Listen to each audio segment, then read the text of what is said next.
Hello, good afternoon, everyone. My name is Patrick Tigwell. I'm a general practice partner at Thomas Westcott, the Exeter and Tiverton offices of the firm. We're just waiting actually for all our attendees to come into this webinar today. It's my great pleasure to be the host for this afternoon's latest webinar from Thomas Westcott, and this week we're covering all matters agricultural. Obviously, the V word seems to be mentioned all the time, vaccine, although it does seem that you can only actually be vaccinated if you share the name with a major playwright of the past, but I'll change my name to sort of William Shakespeare as well then, so I can get ahead of the queue. What it doesn't do, though, is disguise the very real issues that we have going forward into 2021, especially regarding the agri sector. I know Uncle Boris is hopeful there'll still be a breakthrough on a deal, and hope springs eternal were his words when he meets the EU today. But in our webinar this afternoon, we're going to concentrate on agriculture, as I say, and more specifically how the pandemic, Brexit, and the general downturn are affecting farming and the outlook for the future of the industry going forward. We're starting to, I think we've got all the participants in now, so we can make a start on proceedings. To answer these sort of weighty issues, we have a great panel lined up for you today.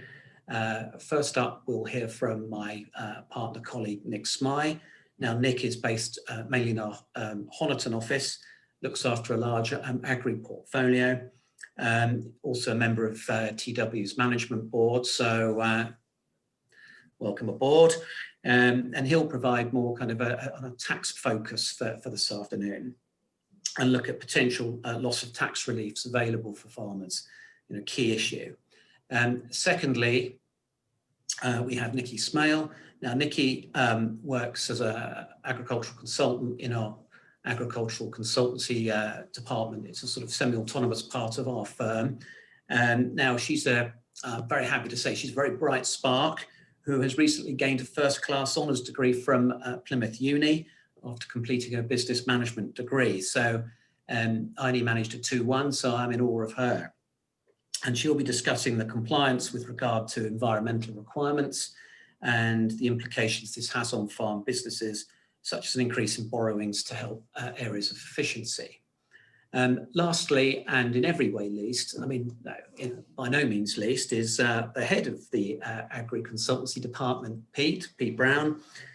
He regularly assists TW clients with detailed plans for conventional and diversified agricultural businesses.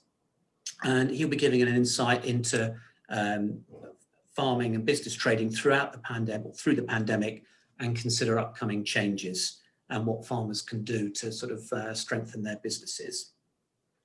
Backstage, we have one of our marketing team, Alex Eastland, who's coordinating the efforts, and she's also recording the webinar. So you are lovely attendees. We'll get an email after this with the link to the webinar on YouTube. We've allowed an hour this time, and after we've heard from the three speakers, we can run through some questions we've received, and any questions you are still welcome to submit. If you'd like to, just click on the Q&A button down there, and we can obviously ask your question to the panel. If we don't get to your question, or we find it's too detailed, we'll answer it. We will answer every question after the webinar, and obviously we'll get in touch with you directly. Please post anon if you don't want your name read out, but I just generally use just first names anyway. But if you get to the end of the webinar and you think, oh, I should ask that, or I've got a follow-up question, please do still submit your questions to events@thomaswestcott.co.uk, and obviously we'll get to them. So without further ado, I'll pass over to Nick and for his sort of 15, 20 minutes or so on tax and farming. So Nick, over to you. Okay, thank you, Patrick, and welcome everyone to this afternoon's webinar. As Patrick's mentioned, we're going to spend some time looking at what the future holds for the farming industry. I know generally we're all still concerned about the pandemic, but I think it's fair to say it hasn't had as major an impact on the farming industry as maybe some other parts of the economy.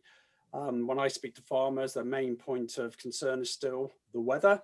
But of course, we still have the major issues coming up now with Brexit, with a deal or no deal, there's going to be some upheaval. And also with the changes to the government support system for the agricultural sector going forwards.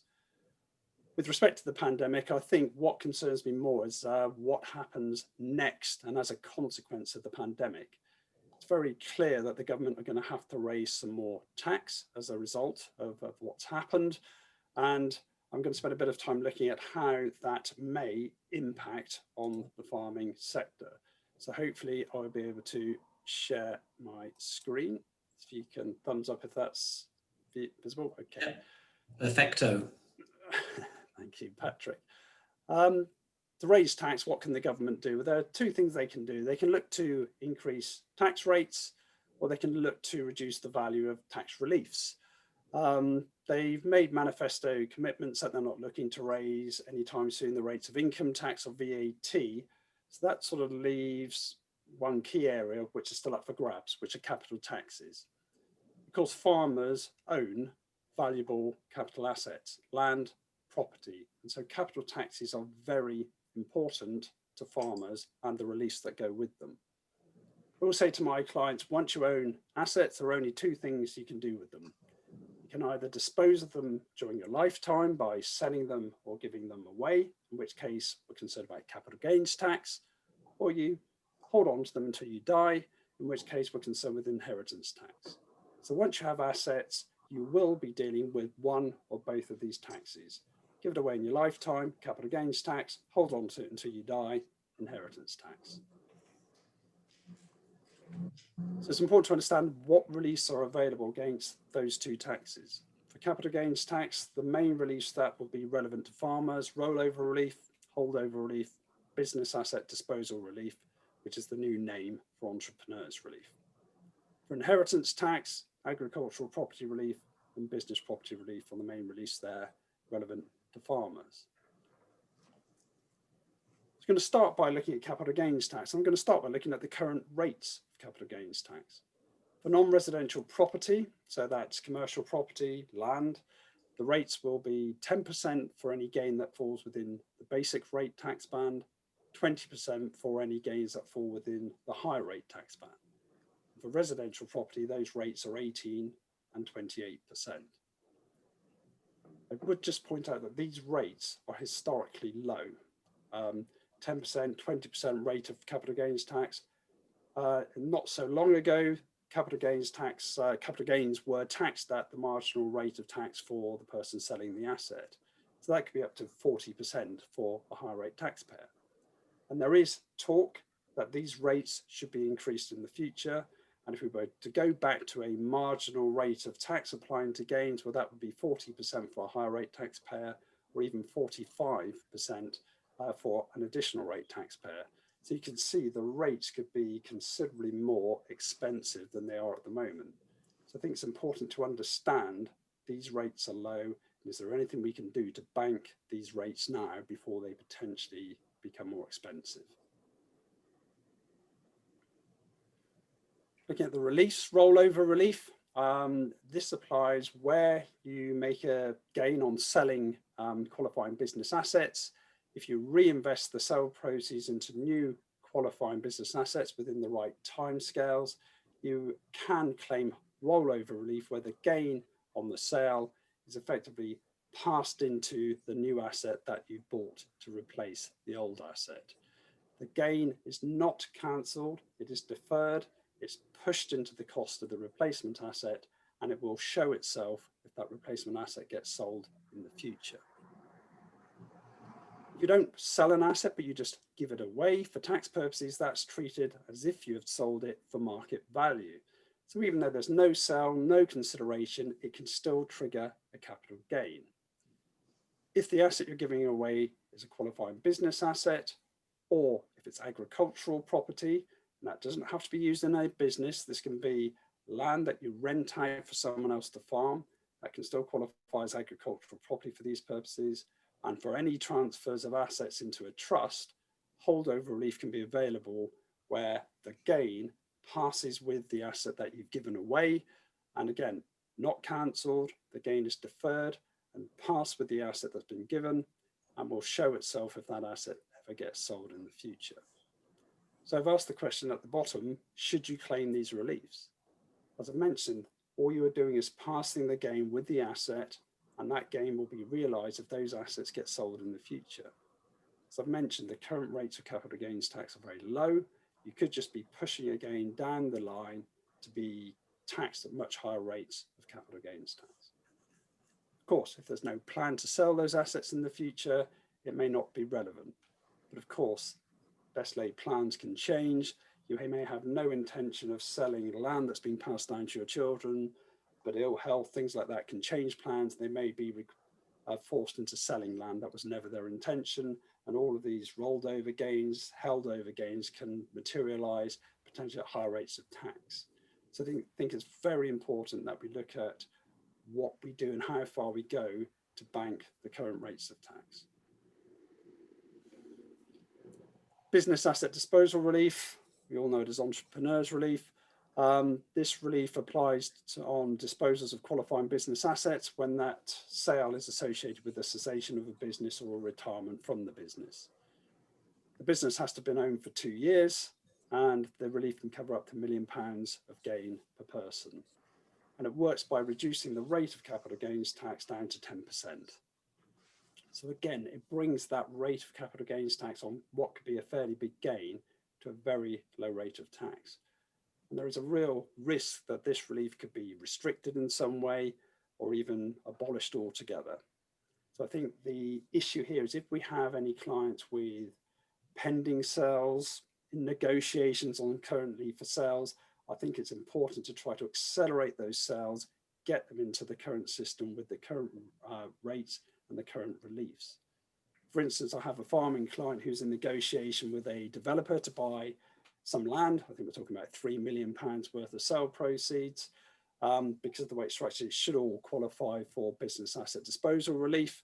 So currently on that £3 million of gain, they pay 10% tax, 300,000 of tax. Let's just say the sale gets delayed and the worst case scenario is the relief gets abolished, capital gains tax rates go up, say to 40%. That's a £900,000 increase in their tax bill. The sort of conversation I'm having with the client is, let's not play hardball too much with the developers, holding out to get that last £20,000, £50,000 worth of consideration to delay the sale. It could actually be pretty bad news. Let's accelerate the sale, get it in, and qualify for the current reliefs. Now I'm going to look at inheritance tax reliefs. Any of those who watched the last webinar, some of these will just effectively be a copy of those slides, but I think it's so vital with what's going on in inheritance tax that it's worth repeating the issues with respect to these reliefs. For farmers, the inheritance tax reliefs that are available, agricultural property relief will cover 100% of the agricultural value of agricultural property. Business property relief will cover 100% of the full market value of business assets.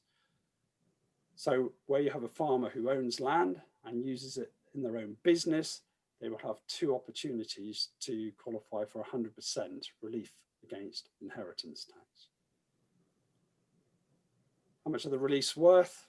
If you've got a farm, farmhouse, 500,000, 200 acres, farm assets, plant and machinery, livestock and the like, £3 million worth of farm, inheritance tax liability without any reliefs, over £1 million. With the current reliefs, that tax liability is nil. So the current reliefs to that farm are worth over £1 million worth of tax. So what are the threats to the inheritance tax reliefs? Well, currently, agricultural property relief is available to all farmers on all agricultural property. So if a farmer owns land but rents it out for someone else to farm, even though they're not actively farming it themselves, they can still qualify for agricultural property relief. There is a concern that that relief could be restricted to active farmers only. So the landlord type owners of land could be at risk from not qualifying for agricultural property relief if that change were made. The rates of these reliefs could just be reduced from the 100% that they currently are. I mean, they've been less in the past. They were 50% several years ago. They could be reduced in the future. And let's just, in the example I've given where there was £1 million worth of tax saving, if the 100% relief was reduced to 50%, say, that would represent £500,000 worth of extra tax in that situation. Where you have a diversified business, and quite a lot of farms will have farming activities alongside maybe some rental units or some solar park income coming in, so long as the trading part of that combined business is more than 50% of the whole, then business property relief can apply to all of the assets wrapped up in that business. There is talk that that 50% threshold of trading activity should be increased to 80%. And if that were the case, there are a number of diversified farms where we'd have to look very carefully at how we structure it going forward, whether we remove any of the non-trading bits out of the business to meet the 80% threshold to qualify for business property relief. So how do we secure the reliefs? Well, probably the most straightforward thing is to give away your business assets now. You get the 7-year clock ticking for inheritance tax, and if you survive 7 years from the date of the gift, the assets fall out of your estate. You're not relying on any reliefs then. Doesn't matter what the government does with release in the future, those assets are out of your estate and you've saved the inheritance tax. There are other benefits of giving away assets now. As I mentioned, you can still claim holdover relief on all agricultural property, so you can give away agricultural property to your children and hold over the relief to avoid a capital gains tax liability arising.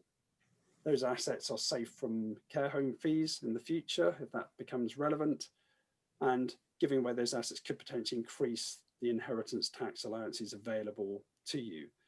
Currently, every individual has a nil rate ban for inheritance tax of £325,000.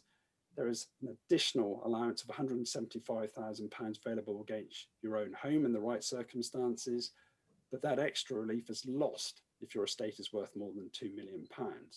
So giving away assets now could bring your estate down below 2 million and give you that extra £175,000 worth of allowance against inheritance tax. I guess the other planning point to try to protect the reliefs, none of us know how they may change the release, but as I mentioned, one of the risk areas is that agricultural property relief may be restricted for non-active farmers. Of course, part of the planning should be, can we remain as an active farmer as long as possible? That would protect yourself against any of those sorts of changes to the relief.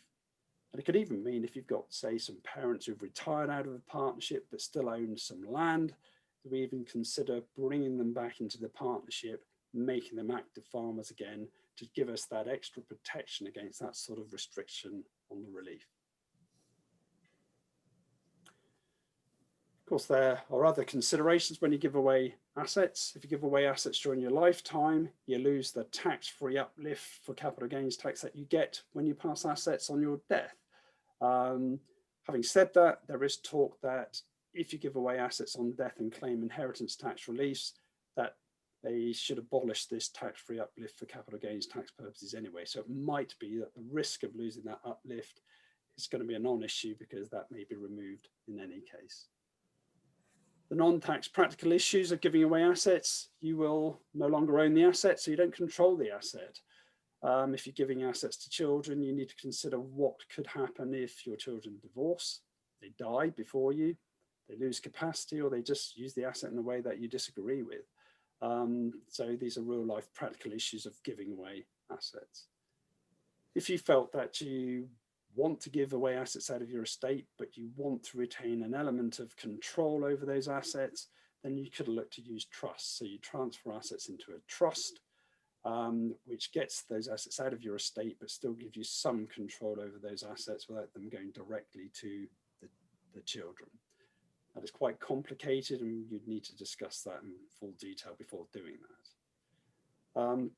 That is all I have to say, Patrick. So I would just say the impact on changes to capital taxes, I think, is absolutely crucial for farmers to take into consideration.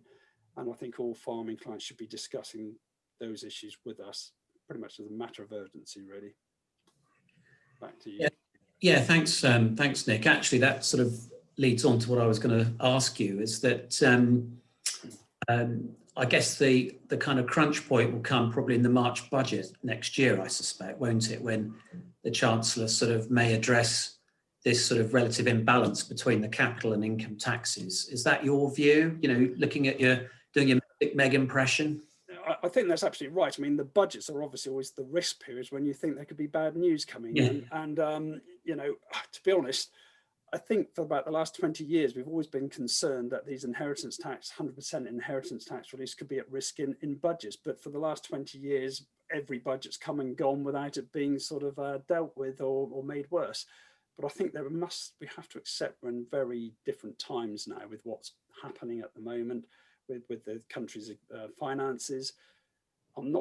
It could be March. I think that might be a little bit soon off the mark, seeing we're still in pretty difficult times to start putting big tax hikes through, but it will happen, I would imagine, at some point. So I think there will be a window of opportunities to start putting your affairs in order to try and take advantage of the current situation. But of course, if you've got anything that can be pushed forward before March, of course, you would suggest you get on and do that.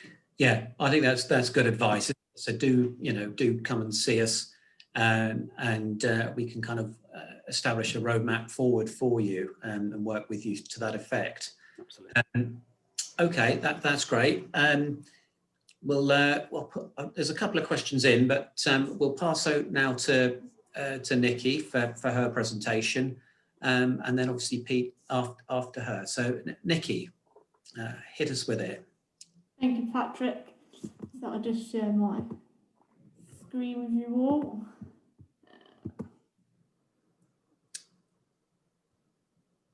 That's it. There we go. Yeah, perfect. Brilliant. So what I'm going to talk about a bit today is the changes to compliance and what this means for British agriculture. It was only last week that DEFRA released the new publication with the transition of direct payments. They're sort of just seeing what this sort of means going forward and how perhaps to plan a little bit. So this is a timescale sort of released by DEFRA.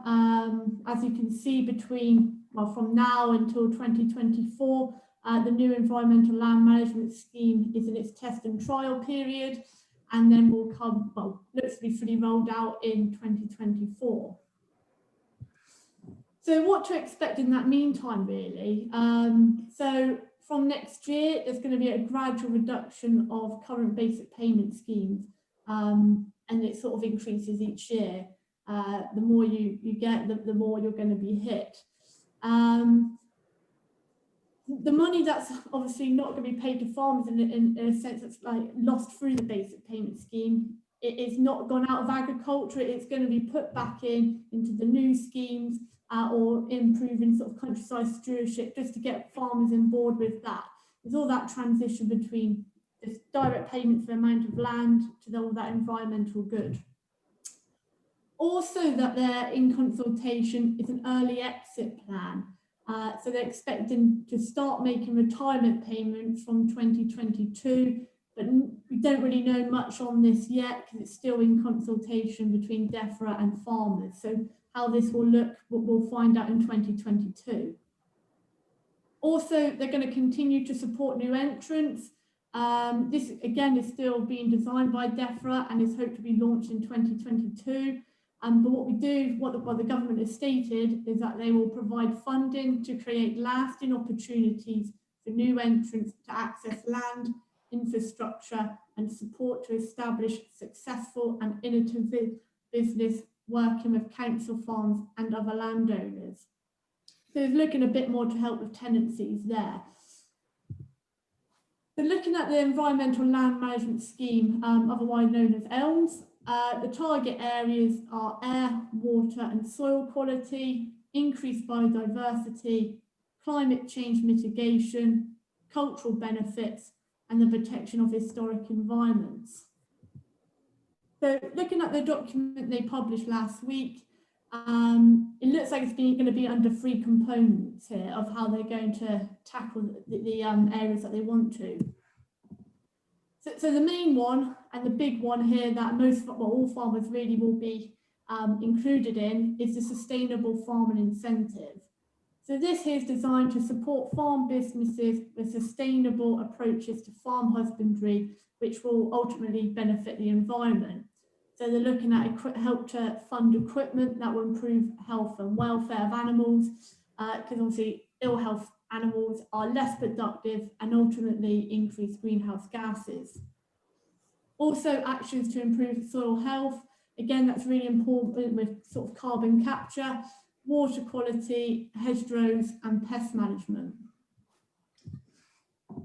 The local nature recovery, this is outlined to be very similar to the current countryside stewardship schemes that are available. They will continue to have their local priorities outlined and targeted, and applications will be competitive. And then lastly, the landscape recovery. So this is to support the long-term land use change to increase biodiversity through the transformation of land into wild habitats and including woodland creation. So this is not exactly a sense of let's take really productive land out of production. It's more probably areas that aren't so productive and just re-establish that into either wild habitats or to grow trees on. The main one is to focus on is the sustainable farming incentive is going to be the main one here. They're not trying to rip out agricultural land just to plant trees, as I know some have speculated on the news.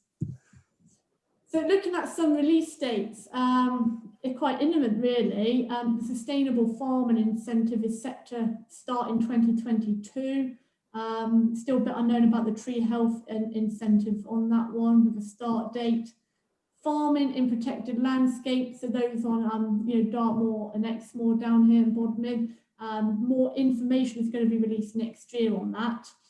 Animal health and welfare grants from 2022 and farming investment fund from next year.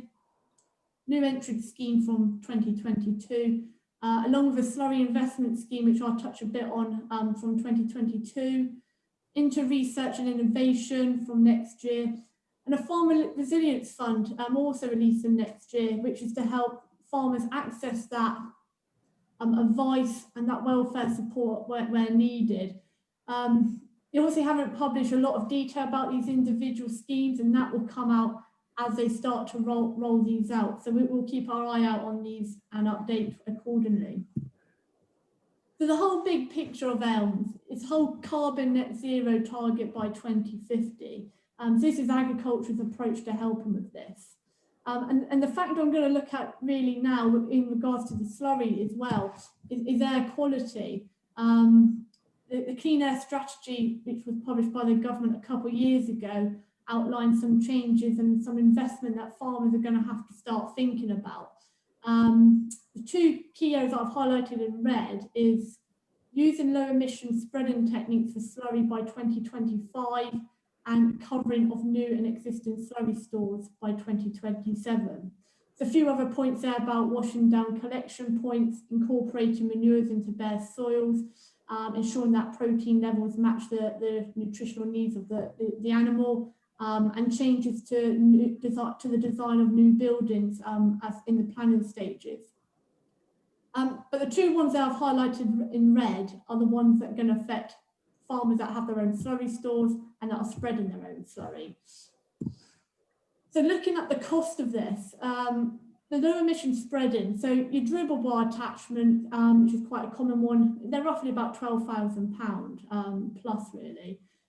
But if your tank is not compatible with this attachment, you've got to factor in buying a whole new tanker system if you want to continue spreading slurry yourself. And you're looking at 27 grand for that. Under obviously the ELMS scheme, that there potentially is going to be grants available, but they will only be for the dribble bar attachment, not for the tanker itself. So it's just sort of factoring those additional costs. Covering slurry stores is all down to your system, really. So you've got your slurry towers, the floating covers are the cheaper option, but there's a bear in mind, you've got to get rid of the rainwater that's on top of that. Then you've got your self-supporting covers. Towers probably will need alterations to be made for these to actually, so they're strong enough to accommodate the cover. You're looking at 50 grand upwards really, but it all depends on your tower size. But the cost to strengthen a tower is quite considerable. Slurry lagoons, your only option really there is your floating covers. With DEFRA still to announce what is a compliant cover, but looking at the scientific research released, these are likely to be the compliant covers going forward. So looking at shed roofs as such, I know people have put them up under the stewardship scheme. They're likely not to be compliant going forward for ammonia emissions. They're really good for keeping the rainwater out and increasing your capacity, but for air quality, it's unlikely that's going to be compliant. So financing, obviously it's going to cost money, and the lack of direction from DEFRA on especially covers is really hard to plan. You want to get it right the first time rather than having to do a lot of adjustments really to be compliant. So there's going to bound to be additional hire purchases, especially with the low emission spreading, and bank loans for the alterations to slurry stores. I included this graph that DEFRA released earlier this year on the average liabilities per farm by farm economic performance band. Your high and medium businesses there have gradually been increasing their borrowings. So it's important to factor in what you're already borrowing to any other investment plans that the business has, and what investment is going to be required to meet cross-compliance regulations. Just looking at planning considerations, because again, this could increase cost. All existing and new stores all require environment agency approval. So with your existing stores, there is potential that more money is going to have to be invested to bring that store up to current SAFO regulations. The cost of this is going to be dependent on the stores, and the Environment Agency will tell what's needed to be done to bring that store up to standard to accommodate any sort of cover. With any alteration made, you've got to then bring everything up to current regulations. New stores, as I know there's a few going up. Site selection, so all about protecting your triple SI, so your historic environments there. Also, you consider your neighbouring populations. And capacity is going to be changing slightly. So I would try and aim for 6 months going forward, because this is sort of what I've heard indicated that could be the new storage limit. Also factor in any future herd expansions that you are sort of thinking about really, because it's more economic to do it from the offset than it is to make alterations further down the line. Also with the ammonia emission side, make sure your tower is compatible so you can put the cover on nearer the time, so nearer 2027, but at least it's strong enough to accommodate that. With the slurry lagoons, looking at your freeboard depth. So the deeper the freeboard, the less emissions will be released. So that is another important factor just to consider as well. And also tree shelter belts will also capture some emissions released. So these sort of other little ideas that can help improve the air quality as well. So finally, just looking at the funding available, so countryside stewardship schemes are still available until 2024, and with the covering of slurry lagoons, they are funded under this if you're in a high priority area for water quality at the moment. You can find these areas on Magic Maps, or please feel free to contact us and we can advise further. The new scheme, so ELMS, starting from next year in 2022, with the slurry investment scheme from 2022. It'll be interesting to see what sort of funding is going to be available as they release information on that in 2022. But it's just starting to think about what direction you need to start to take with this. And thank you very much, Patrick. I'll hand back to you.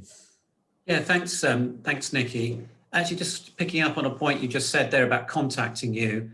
Am I right in thinking that you wouldn't have to, if there's somebody on the call that's not a Thomas Westcott client of the main practice, they can still kind of come to you guys in the agri consultancy and seek advice. They don't have to kind of switch accountancy to us. So if there's somebody, you've got clients, if you're a bank or something, your clients want to know their heads up on this sort of stuff, then obviously Nikki and Pete are the guys to go to, and you don't necessarily have to, well, why wouldn't you? But you don't have to switch to the accountancy practice as well. So I think that's probably very worth bearing in mind. And sounds from what you're saying is that it's going to be quite an evolving process over the next couple of years. So yeah, I would encourage that. Thanks, Nicky. I'll come back to, there's a couple of questions in, as I say, but we'll let Pete do his stuff, and then I'll come back to you all. So Pete, over to you. Thank you. Am I? Sorry. Yeah, unfortunately. Is that right, Patrick? Yeah, unfortunately we can see it. Charmed. Good afternoon, everybody. Take no notice of Patrick. No, people don't. I try not to. Yeah, good afternoon. I mean, both what Nick said and what Nikki said is really pertinent to what we're trying to do now. And I think farming, we often say businesses are at a crossroads. Farming is at a difficult time, a changing time. And I think it's quite important to look at what's happening currently, what cash flow is doing, because very often people say to me, well, I'm making a profit, but I really don't know where my cash is. Well, I could certainly tell them. Anyway, and where to go with businesses going forward into the future. And each enterprise and each commodity will have a different prospect. I was able to look at the cash flow for a couple of dozen dairy farms over the last 6 months from their QuickBooks or Xero, their accounting systems. And it's quite interesting because my impression was that we were having a relatively good period in British dairy farming.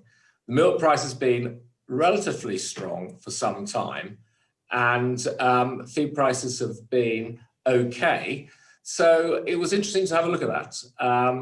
And on average, these farms produced 1 million litres of milk in that 6-month period. And they were a mixture of owner-occupied and tenanted farms. What I found really interesting was that there was a cash surplus from the farming activities. The cash surplus from the trading was about 5.6% on average of sales, which isn't brilliant. It's okay, but it isn't brilliant. And overall, however, the bank current account balances did in fact deteriorate by £2,000 because that surplus from farming had to cover the loan capital repayments, the reinvestment into the farm by way of machinery or buildings. And we've already heard from Nikki that there's going to be a big chunk of cash needed in order to be compliant moving forward. And that's a factor that many people will need to consider. And whilst loan balances did fall down by £1,000 on average in this group of farms, 70% of the farmers within the sample made use of COVID bounce back loans.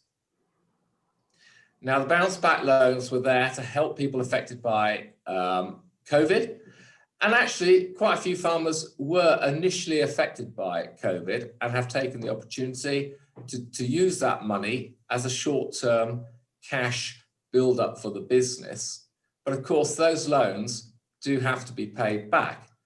And originally, that was to be paid back over 5 years. In many ways, that's still the case, because although the government has said that they are prepared to look at a 10-year payback, any change in a loan structure, which of course that would be, could send a message to the bank that you weren't able to make your payments, and that could be a credit black mark. So I think it's really important for people to think about these loans and finding the cash to pay them back.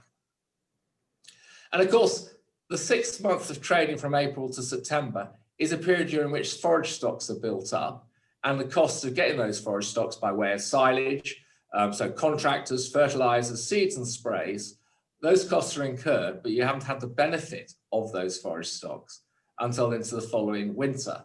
So that would lead us to believe there was a slight negativity might be expected in the summer period. And of course, the basic payment scheme isn't received until December. And fortunately, many people have already received those now. But it's extraordinary to me still the number of farmers that negotiate with their banks a short-term increase in overdraft facility until the single farm payment comes in.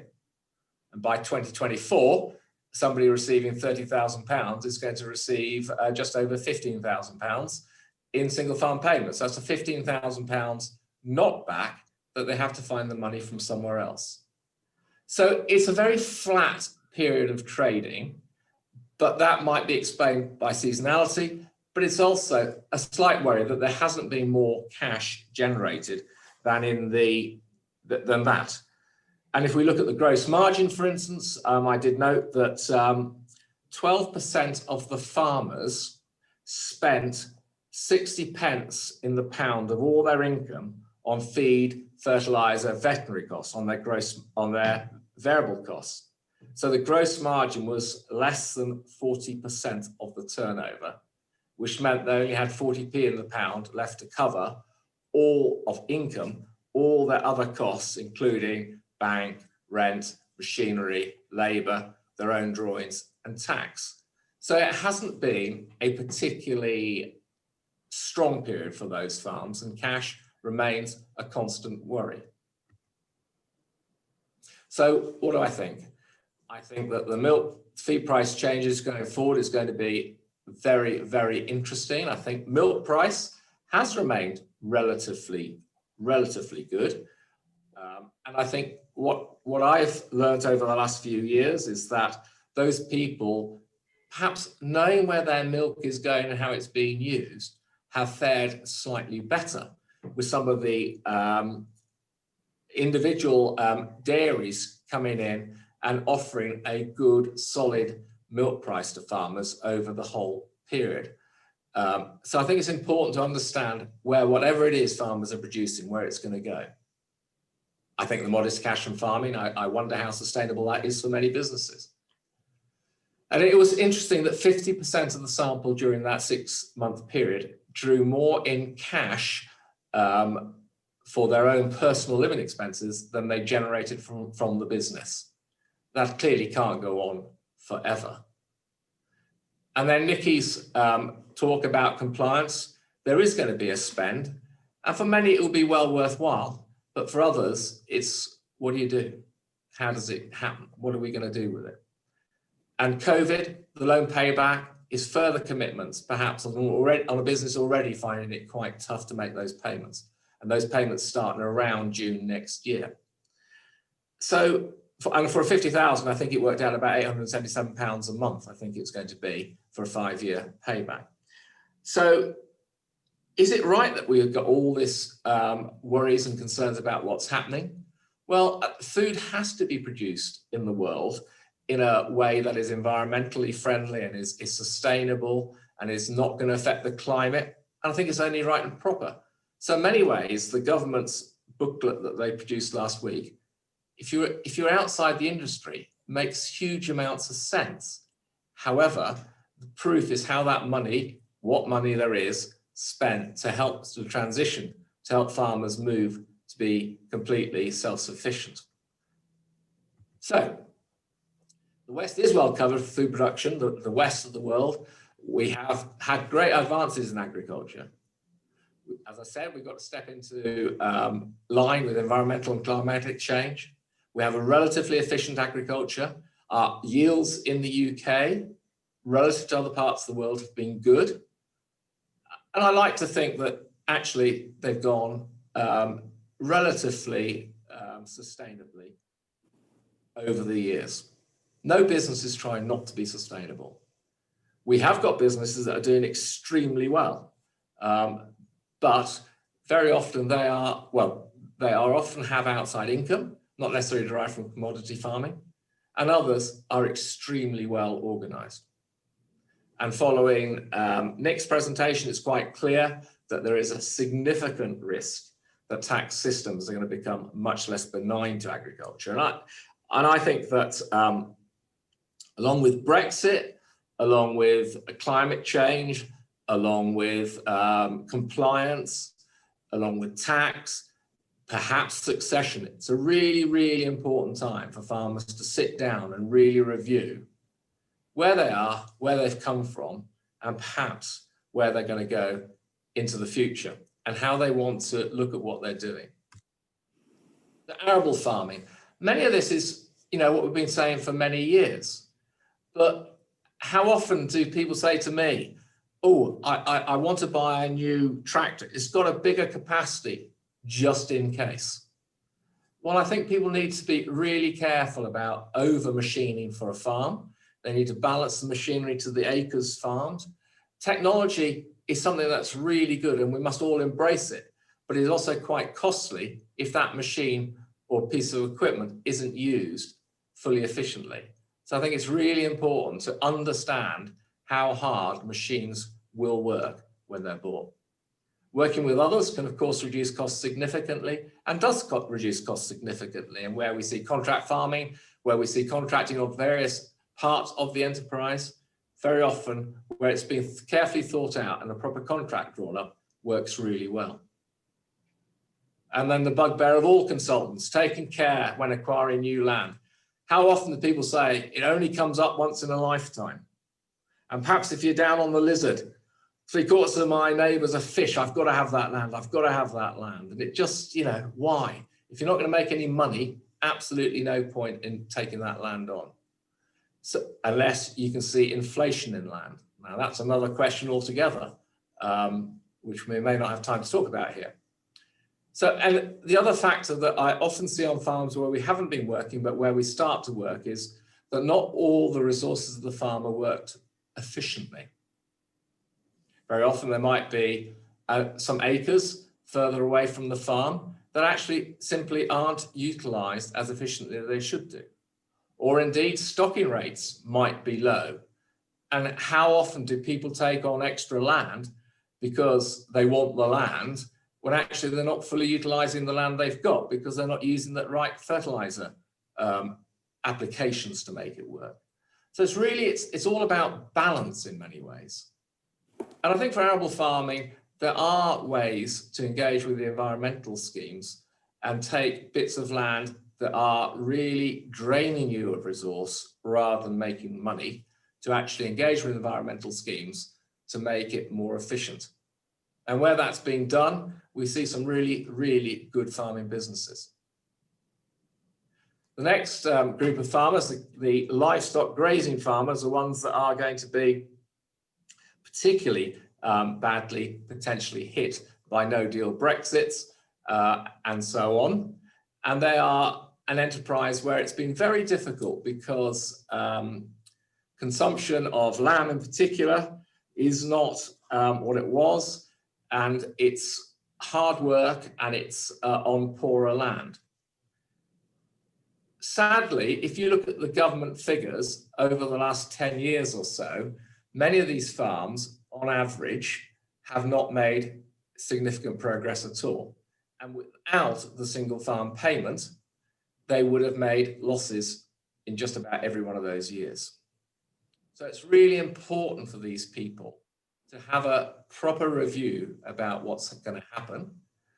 And certainly, bearing in mind potential tax changes and so on, most of the farmers that are still in business tend to own quite a lot of property and so on. It's a really good time to say, okay, what are we going to do? How are we going to make best use of this? And for a lot of cattle and sheep farmers, the only real way they can make the farm better is by adding value, because there is a market price they have to pay for their inputs, and many have got that down to a fine balance. But it's then, how can you make that sale value better? There are growing numbers of contracts with meat suppliers and so on that can add value. There's farm shops, there's all sorts of different ways, but it's not particularly easy. But if it's at all possible, that's something that needs to be looked at by just about every single cattle and sheep farmer. As I say, are the resources being used efficiently? If debts have grown over the years from low profits, people need to be honest about that and say that is what has happened. So what do we need to do in order to actually change that around? And I think it would be fair to say that these farmers are the ones where it's pure grazing livestock, the ones most at risk at the moment. It's very difficult to try and find new financing agreements and so on for people where it is purely cattle and sheep grazing.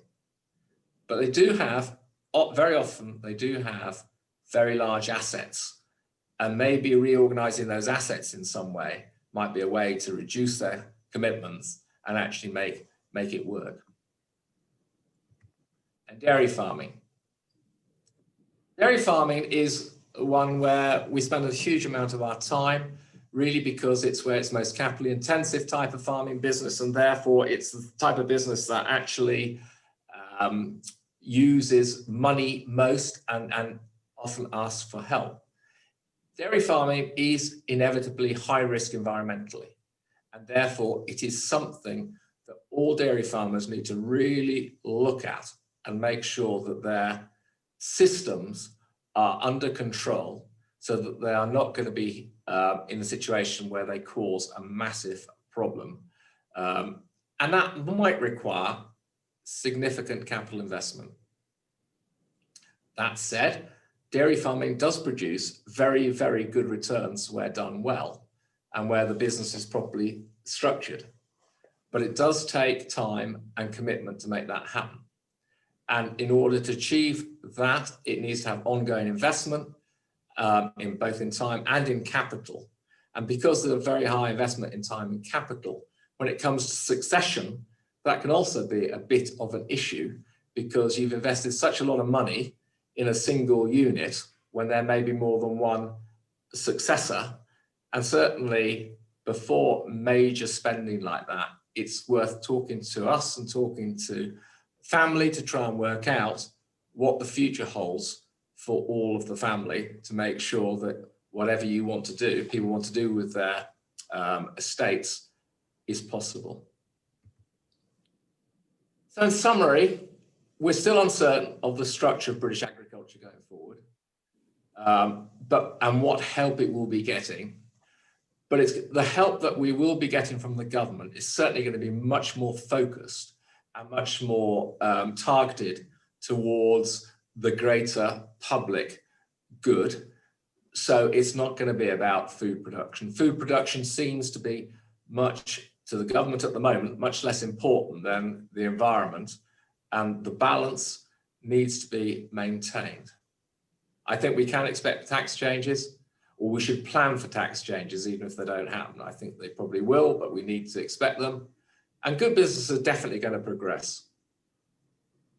If we look over the farming over the last, well, however many years I've been working, 40 years probably, I think it's really important to see how farming has changed. Farming has changed big time. And there are some very, very different businesses to what they were when I first got involved. And it's really great to see people progress and actually progress relatively quickly once people accept that they need to have a review and change what they're doing.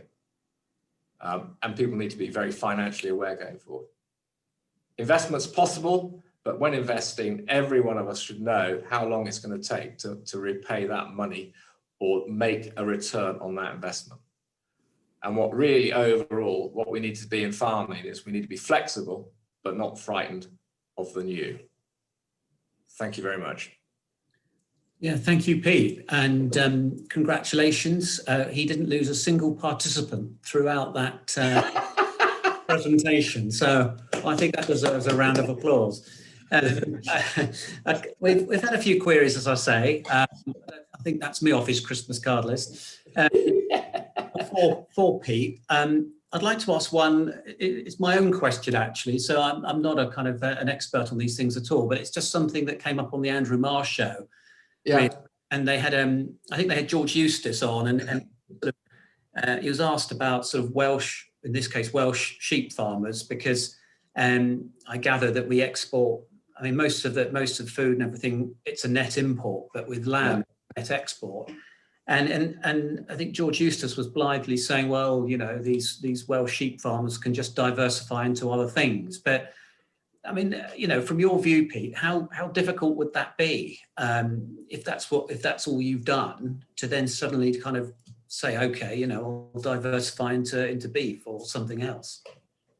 I would say it's incredibly difficult, and the problem for most people is accepting change as needed, because actually none of us. No one likes change particularly, because it's daunting, it's challenging, and all the other factors. The reality is, on the hill farms, there are only 4 probably main sources of income. One would be sheep meat, one might be beef, so it's the commodity agriculture, environmental income, but that's not going to make you rich, tourism, and perhaps renewables. So, and some of those, the problem with diversifying is generally it needs 2 things. One is capital to diversify. So obviously, in order to convert or start a tourist venture, you're going to need some capital. Probably the farm has been relatively run down over the years, so it won't be possible. There'll be, I don't know in Wales, but certainly around here, there's a lot of tenanted farms on the hills without huge amounts of available capital. So I think it's very difficult, and probably for many a step too far to say just blithely change what you're doing. It may be that they actually do have to go very environmentally and then start to look for income away from the farm, which is very unpalatable to lots and lots of people. Yeah, but it's not easy. I mean, George Eustace, I don't think helped in any way when he said that. no, okay. And just another quick query. What do you think, or the panel, but if you'd like to comment this first, Pete, about what will happen to land values in your mind in the future? I don't say land values will go down, because people always say that they don't go down. They do go down, actually, in some periods. And we're already seeing land in some areas go down where there is no rollover money, where there is no development potential. Land certainly has struggled to sell. And I have clients who struggle to sell land in some areas. I'm looking at a farm at the moment for one of my clients to buy.